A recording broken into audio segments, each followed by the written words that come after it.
Hello guys, this is Pavel Oskar from Laravel Daily Team and YouTube channel Laravel Business, and this is one of those videos which I call From My Car, where I talk about web development business side, productivity, management, and all that non-really code related stuff, because I don't have computer with me here, so I'm just shooting the video on my phone.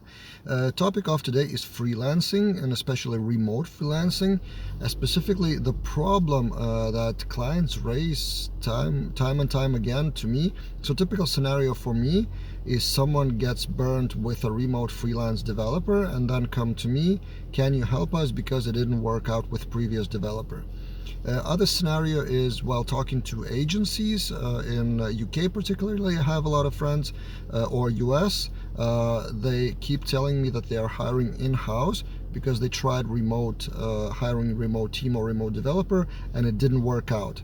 It's basically polite way of saying that that person was not doing a great job, or something went really wrong, but it didn't work out apparently.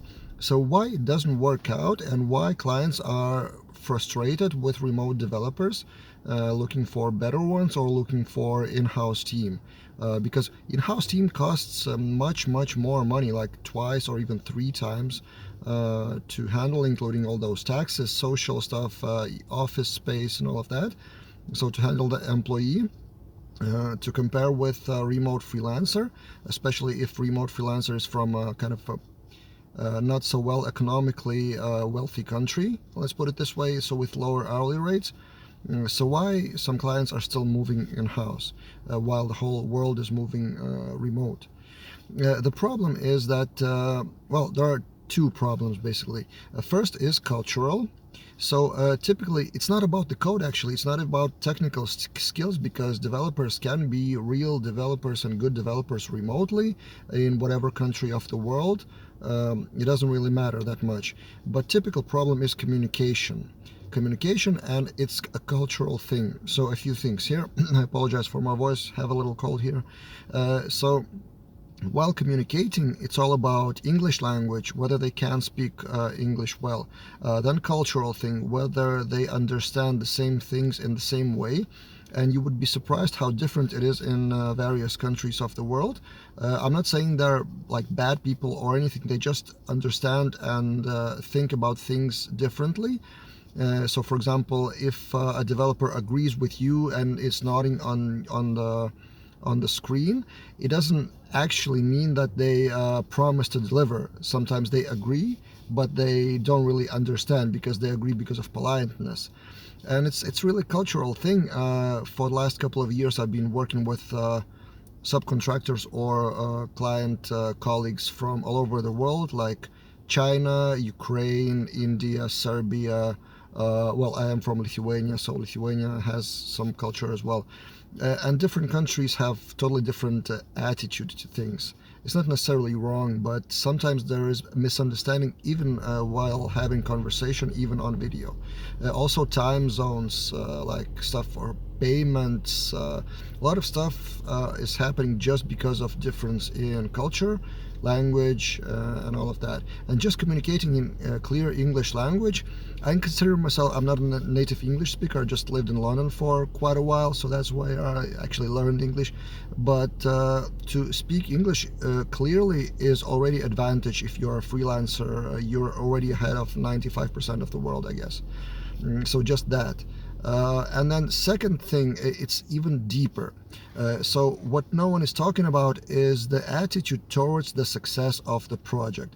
Usually what happens, well, the difference between in-house employee and remote freelance team, usually remote freelancer or a team are hired for that specific project without too much investment of heart, so to speak. So their goal is to deliver the project, take the money, and move on. Or even if they remain on the project, they usually are waiting for the client to formalize step 2 or version 2 or something like that. Whereas in-house employee, they are inevitably more invested in the company, because every day they go to the job, go to the office, and participate in the activities of the team, of employer. They hear in the office, they hear the exact kind of background things on about the project they are working on.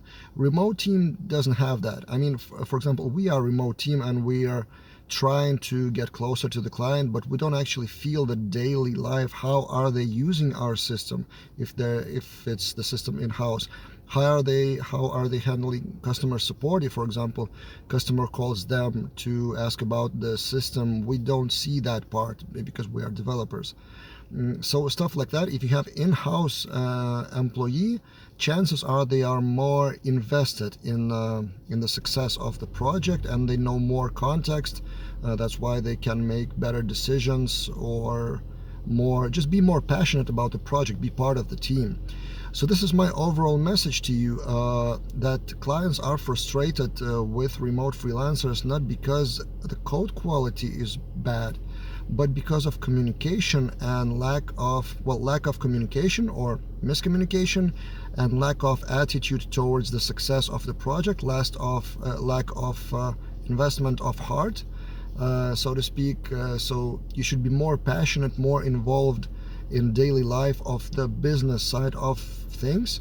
That's what I'm trying to do with my own clients. So I constantly ask, do you have any new clients we need to take care of? Do you have any feedback, real feedback from real client? And the questions which are not about the code, they are more about priorities of the whole project. Something like project management activities. So participate in the project, not in the code only, and then as freelancer you will be much more valuable, much more successful, and clients won't run away. And if you are a client listening to this video, my advice to you would be communicate more, be there for the team as well, because they need praising. Basically, if they deliver something quickly, tell them, or deliver something well. If they screwed up, also tell them. But I mean, don't leave them alone just by themselves. As a team, communicate more, communicate often, and then you would have more chance to have successful engagement. Do you agree or disagree? How do you communicate with your remote clients or remote freelancers? If you do that, shoot the comment below in the video, and subscribe to the channel if you want to see more videos about Laravel business and web development kind of agency team life. See you guys in other videos.